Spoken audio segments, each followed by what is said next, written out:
Paano kung ang langit ay hindi katulad ng iniisip mo?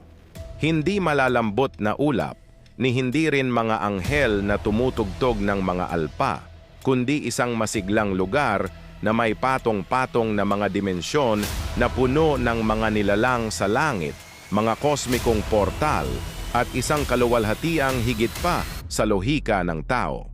Ano ang makikita mo kung masisilip mo ngayon ang espiritual na kaharian?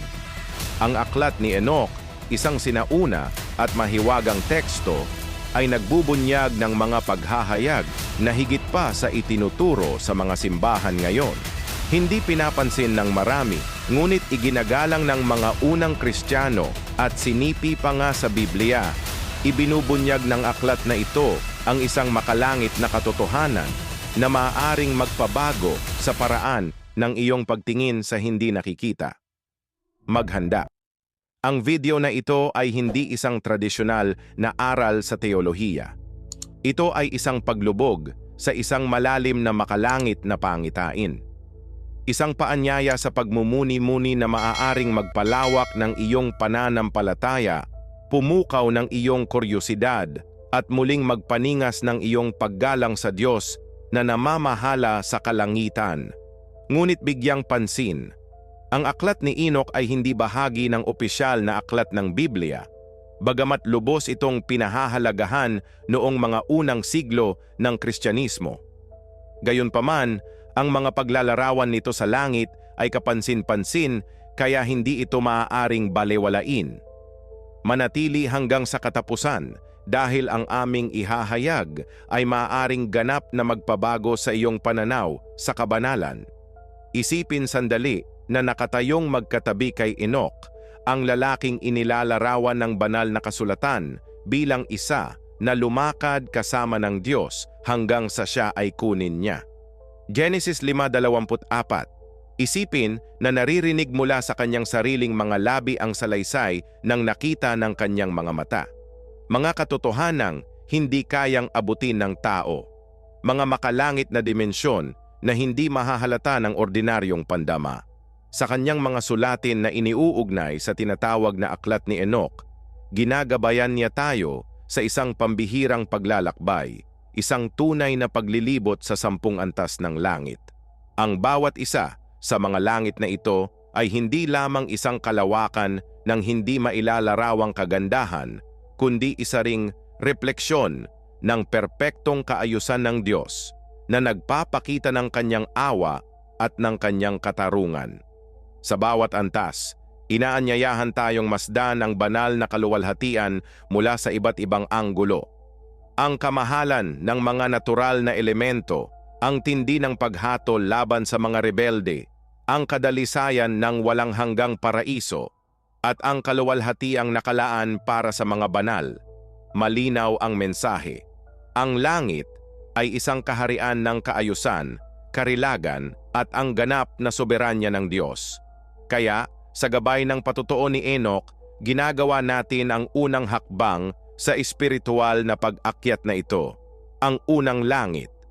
Ang unang antas na inilarawan ni Enoch ay tumutugma sa tinatawag lamang nating nakikitang kalangitan sa ating limitadong pananaw, ang kalawakan sa itaas natin, kung saan nabubuo ang mga ulap at sinusundan ng mga alak ang kanilang mga hindi nakikitang landas. Ngunit para kay Enoch, hindi lamang ito isang pagtatanghal ng meteorolohiya. Nakikita niya ito bilang isang yugto ng banal na pangangasiwa kung saan walang nangyayaring nagkataon lamang. Iniulat ni Enoch ang pagkakaroon ng mga anghel na namamahala sa mga kayamanang celestial, mahiwagang mga imbakan kung saan iniimbak ang niyebe, graniso, ulan.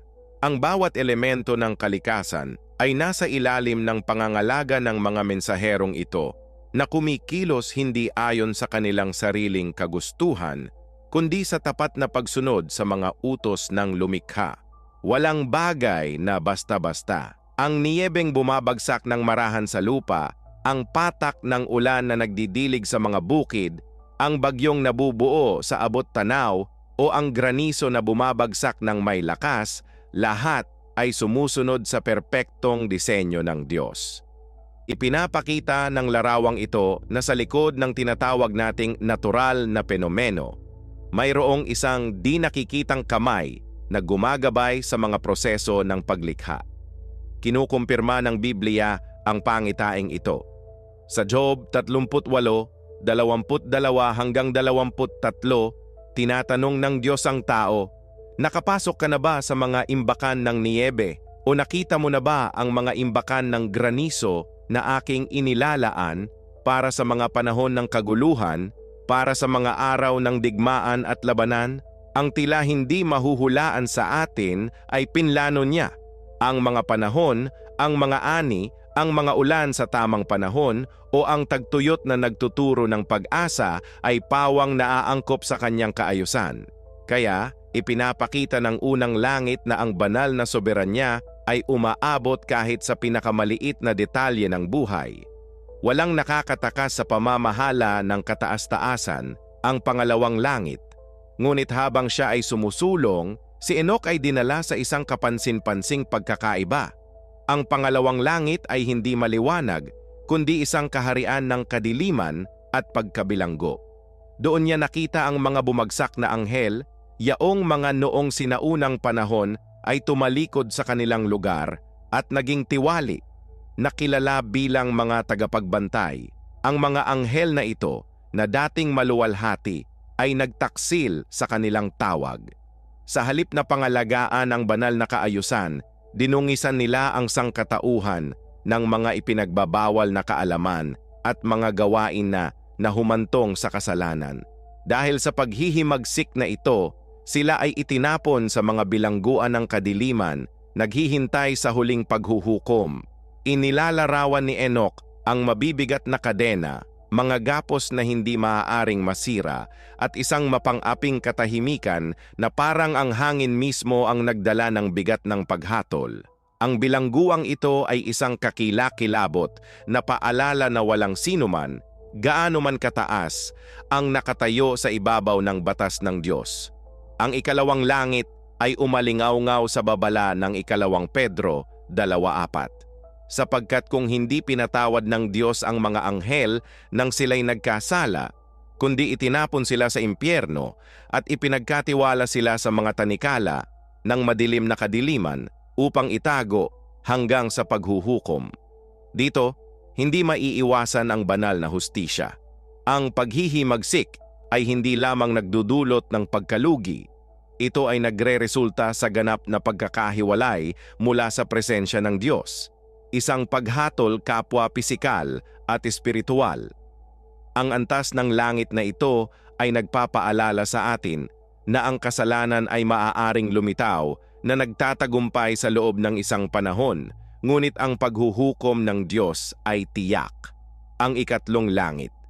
Pagkatapos ng mabigat na kadiliman ng ikalawang langit, si Enoch ay itinaas sa isang pangitain ng hindi maisip na karilagan. Ang ikatlong langit. Dito niya natanaw ang paraiso hindi bilang isang malayong alaala ng nawalang Eden, kundi bilang isang buhay at walang hanggang realidad. Nakikita niya ang mga luntiang puno na hitik sa bunga na naglalabas ng kani-kanilang liwanag na para bang ang bawat isa ay isang tanglaw ng buhay na walang hanggan. Ang hangin ay puno ng banayad na halimuyak na hindi lamang nakalulugod sa mga pandama kundi nagdudulot ng kapayapaan sa kaluluwa. Malinaw na mga ilog ang dumadaloy sa hardin na sumasalamin sa makalangit na kaluwalhatian. Nauunawaan ni Enoch na ito ang lugar na nakalaan para sa mga kaluluwa ng matuwid na mga lalaki at babae na sa kanilang paglalakbay sa lupa ay nanatili sa pananampalataya sa Diyos sa kabila ng mga pagsubok. Dito sila nagpapahinga, hindi sa walang laman na pagtulog, kundi sa aktibong pag-asa, naghihintay sa pagkabuhay na mag-uli at sa katuparan ng pangako ng Diyos. Ang patutuong ito ay sumasalamin sa mga salita ni Pablo sa ikalawang Korinto 12, 2-4 nang magsalita siya tungkol sa pag-akyat sa ikatlong langit at pagkarinig ng mga bagay na hindi maipaliwanag, mga bagay na walang sinumang pinahihintulutang sabihin. Sa ikatlong langit, ang mensahe ay malinaw. Ang pagdurusa sa lupa ay walang pangwakas na salita. Para sa mga tapat, mayroong isang lugar ng kapahingahan at walang hanggang kagalakan sa piling ng Diyos na kanilang pinaglingkuran, ang ikaapat na langit. Sa ikaapat na langit, itinaas ni Enoch ang kanyang mga mata at nakita ang isang kahangahangang tanawin. Ang mga bagay sa langit, araw, buwan, mga bituin at maging ang mga planeta, lahat ay nasa perpektong pagkakasundo, gumagalaw ayon sa utos ng lumikha. Hindi niya nakikita ang kaguluhan o pagkakataon sa kalangitan, kundi isang kosmikong koreografiya na pinamamahalaan ng kaayusan ng Diyos at pinangangasiwaan ng mga anghel na hinirang upang matiyak na natutupad ng bawat bituin ang layunin nito. Ang araw ay sumusunod sa pang-araw-araw na kurso nito. Ang buwan ay umuusad at umuusad sa mga yugto nito. At ang mga bituin ay nagniningning sa mga nakapirming konstelasyon, bawat isa ay parang isang buhay na apoy na pinapanatili ng banal na salita. Ang pangitaing ito ng makalangit na kaayusan ay hindi lamang siyentipiko o estetiko. Ito ay espiritual. Ang ritmo ng kosmos ay sumasalamin sa katapatan ng Diyos. Kung paanong ang araw ay hindi kailanman nabibigong sumikat sa umaga at lumulubog sa gabi, gayon din ang Panginoon ay hindi kailanman nabibigo sa kanyang mga pangako. Inuulit ng kasulatan ang mensaheng ito sa mga panaghoy 3, 22 hanggang 23. Dahil sa dakilang pag-ibig ng Panginoon, hindi tayo natutunaw sapagkat ang kanyang mga habag ay hindi kailanman nabibigo. Ang mga ito ay bago tuwing umaga. Dakila ang iyong katapatan. Ang bawat pagsikat ng araw ay isang tahimik na patotoo na patuloy na pinapanatili ng Diyos ang sansinukob at ang sangkatauhan. Bukod pa rito, itinuturo sa atin ng ikaapat na langit ang tungkol sa oras at mga panahon.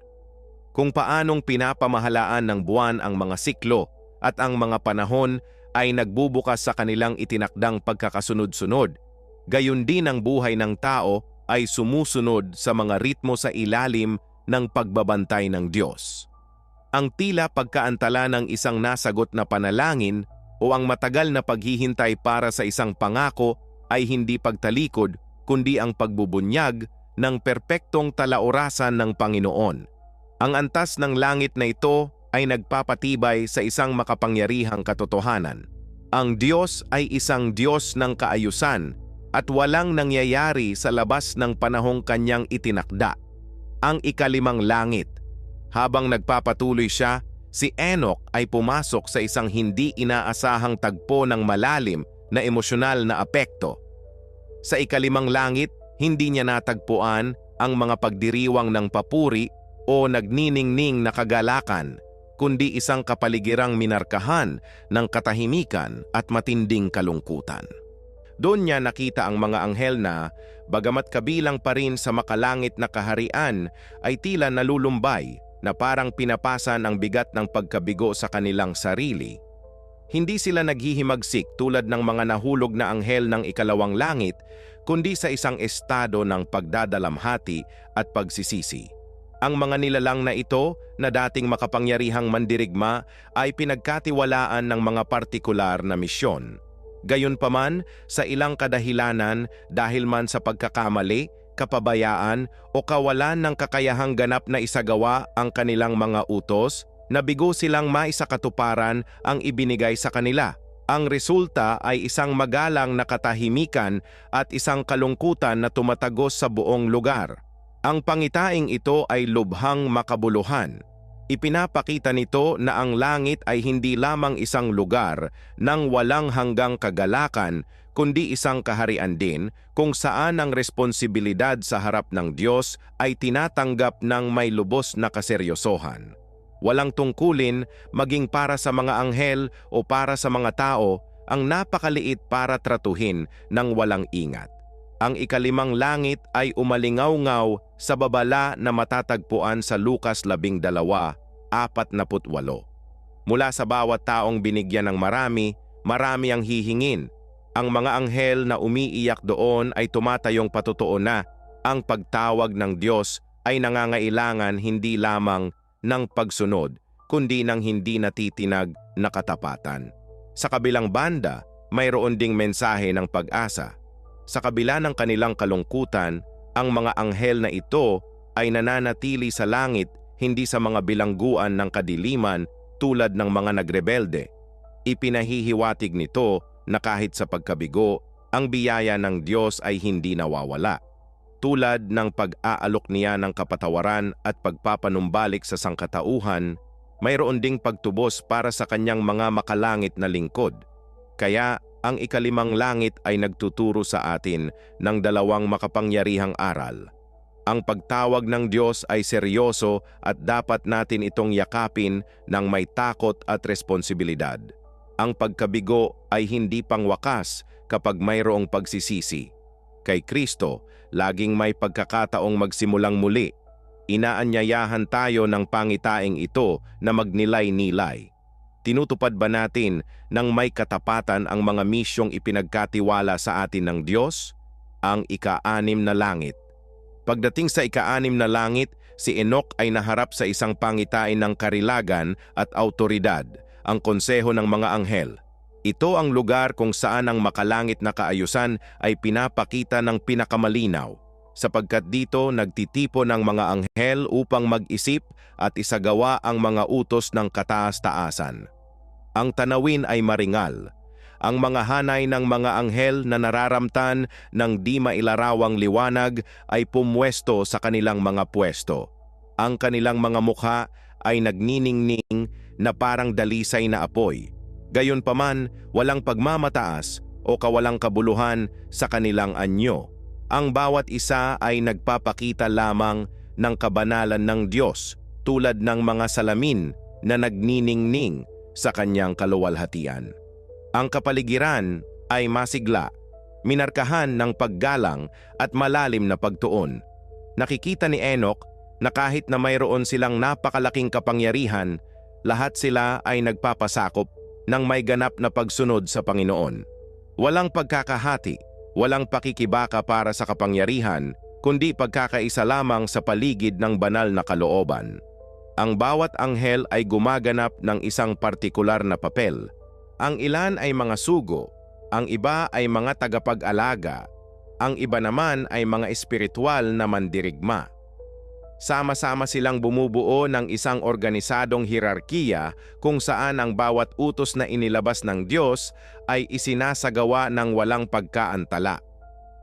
Pinagmamasdan niya sila na nagpapalitan ng mga pananaw tulad ng mga tagapayo na sumusuri sa mga banal na layunin para sa paglikha. Ngunit hindi tulad ng mga pagtitipon ng tao na kadalasang nababahiran ng pagdududa o hindi pagkakasundo. Ang makalangit na pagtitipong ito ay ginagabayan ng ganap na kalinawan ng kalooban ng Diyos. Binibigyang diin ng pangitaing ito ang kahalagahan ng kaayusan at kusang pagpapasakop. Kahit na ang mga maluwalhating nilalang na maaaring kumilos ng may hindi maisip na kapangyarihan ay pinipiling yumuko sa harap ng lumikha, kinikilala na ang kanyang karunungan ay walang hanggan. Binabanggit ng kasulatan ang katotohanan ito. Sa Daniel 7:10, nasisilayan natin ang makalangit na kaayusang ito.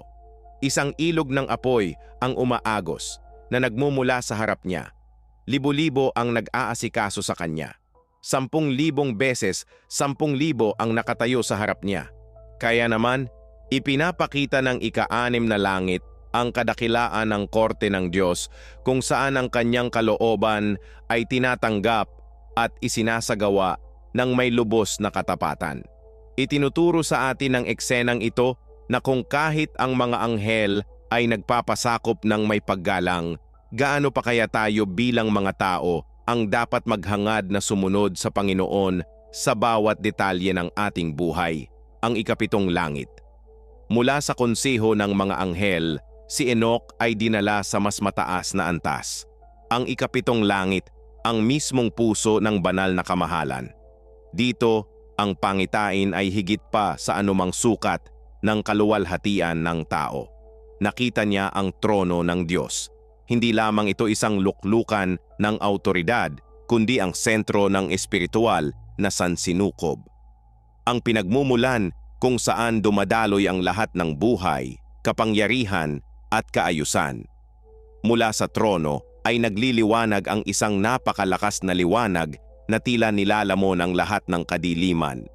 Ito ay isang liwanag na hindi lamang nagbibigay liwanag, kundi nagdadala rin ng ganap na kadalisayan at kabanalan.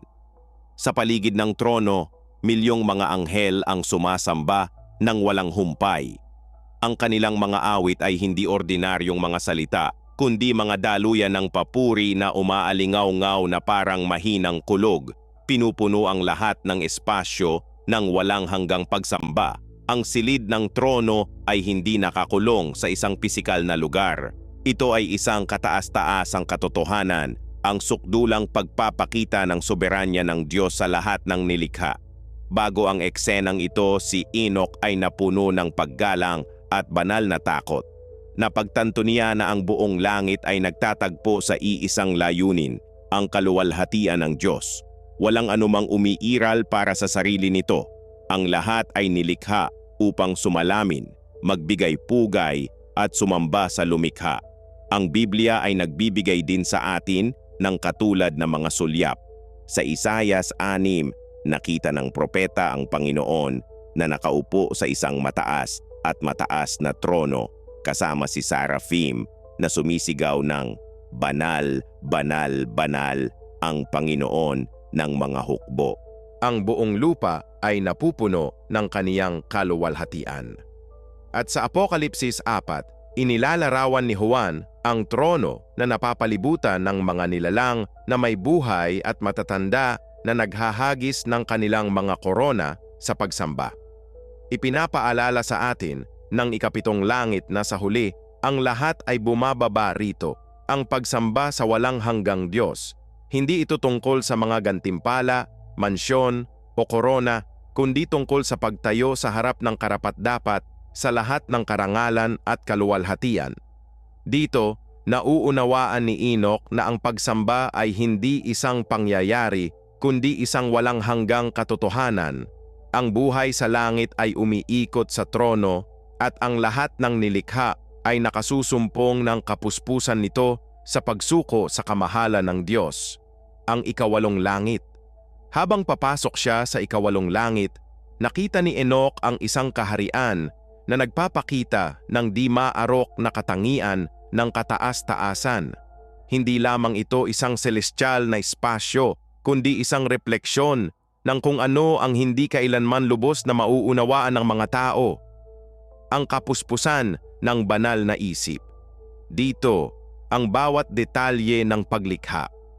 Ang bawat ritmo ng sansinukob ay tila pumuputok ayon sa isang di nakikita ngunit ganap na magkakasuwato na kaayusan. Napagtanto ni Enoch na ang Diyos ay hindi isang malayong manlilikha na basta na lamang nagpapagalaw sa mundo at umatras. Sa kabaligtaran, siya ay isang aktibong kalahok sa bawat aspeto ng pag-iral. Sa langit na ito, nauunawaan ng patriarko na ang kaalaman ng tao, gaano man kalaki, ay isa lamang kislap kumpara sa karunungan ng Diyos. Ang ikawalong langit ay nagpapakita na nakikita ng Panginoon ang oras sa kabuuan nito, nakaraan, kasalukuyan at hinaharap bilang isang perpektong tapiserya kung saan ang bawat sinulid ay hinabi sa isang walang hanggang disenyo. Ito ang paghahayag na walang bagay na random. Ang bawat buhay, bawat pagpipilian, at maging ang bawat katahimikan ay bumubuo ng bahagi ng isang mas dakilang plano na ginagabayan ng soberanong kamay ng lumikha, ang ikasiyam na langit. Inakay sa ikasiyam na langit, si Enoch ay napapalibutan ng isang liwanag na hindi maihahambing sa araw o sa mga bituin. Ito ay isang dalisay na liwanag na walang anino na nagmumula sa mismong kaluwalhatian ng Diyos. Ang atmosfera ay may katahimikan ng isang walang hanggang santuwaryo kung saan ang lahat ay humihinga ng kabanalan at paggalang. Doon sa harap ng kanyang mga mata ay lumilitaw ang isang kapansin-pansing pangitain na hindi mabilang mga aklat na binabantayan ng may katumpakan at kasakdalan. Hindi ito mga ordinaryong sulat kundi mga talaan ng langit kung saan bawat salita, bawat kilos at maging ang mga nakatagong kaisipan ng sangkatauhan ay napangangalaga. Walang nakakaligtas sa titig ng Panginoon. Bawat gawa ng sangkatauhan ay nakadokumento, naghihintay sa sandaling ito ay ibubunyag sa banal na hukuman. Pagkatapos ay naunawaan ni Enoch na ang ikasiyam na langit ay ang solemneng pagpapahayag ng huling paghuhukom. Hindi lamang ito isang imbakan ng mga alaala ng kosmiko, kundi patunay na ang katarungan ng Diyos ay hindi mabibigo.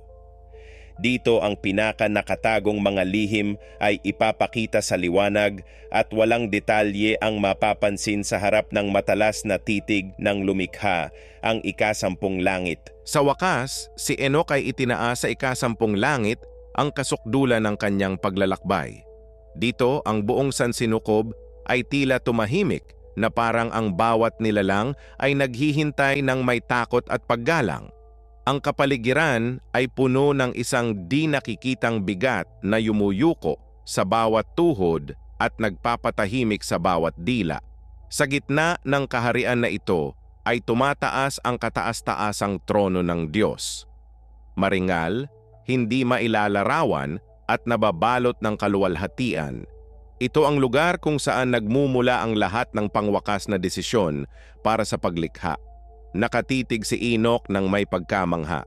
Sa trono ay nakaupo ang matuwid na hukom. Naghahanda upang isagawa ang paghatol na magtatakda ng kapalaran ng bawat kaluluwa. Dito, bawat misteryo ay nakakatagpo ng kasagutan. Ang ikasampung langit ay ang kosmikong hukuman kung saan natutupad ang walang hanggang hustisya. Ito ang kasukdulan ng lahat ng paghahayag. Ang lugar kung saan ang kabanalan ng Diyos ay nagniningning ng walang mga hadlang at kung saan ang bawat buhay ay titimbangin sa timbangan ng banal na katotohanan. Ang ipinapakita sa atin ng pangitain ni Enoch. Habang pinagninilayan niya ang kanyang nasaksihan, napagtanto ni Enoch na hindi lamang niya nakita ang mga espiritual na simbolo kundi mga konkretong katotohanan na may kinalaman sa lahat ng sangkatauhan mula ika-8 hanggang ika-10 langit. Nakita niya na ang Diyos ay aktibong nakikilahok sa kasaysayan at sa buhay ng bawat tao. Walang kilos, salita o kaisipan ang nananatiling nakatago at sa huli bawat tao ay haharap sa banal na katarungan sa trono ng pangwakas na paghatol. Ang mensahe ay malinaw at lumalampas sa mga siglo. Ang Diyos ay soberano. Ang kanyang paghatol ay hindi maiiwasan at ang kanyang mga pangako ay tapat at totoo. Hinahamon tayo ng pangitaing ito na mamuhay ng may walang hanggang pananaw na nagpapaalala sa atin na ang bawat pagpili ay may bigat at ang tunay na pag-asa ay nakasalalay sa pag-ayon ng ating buhay sa layunin ng lumikha. Aling bahagi ng pangitain ni Enoch ang higit na tumatatak sa iyo? Ibahagi ang iyong komento, mag-iwan ng like at mag-subscribe sa channel hanggang sa muli nating pagkikita.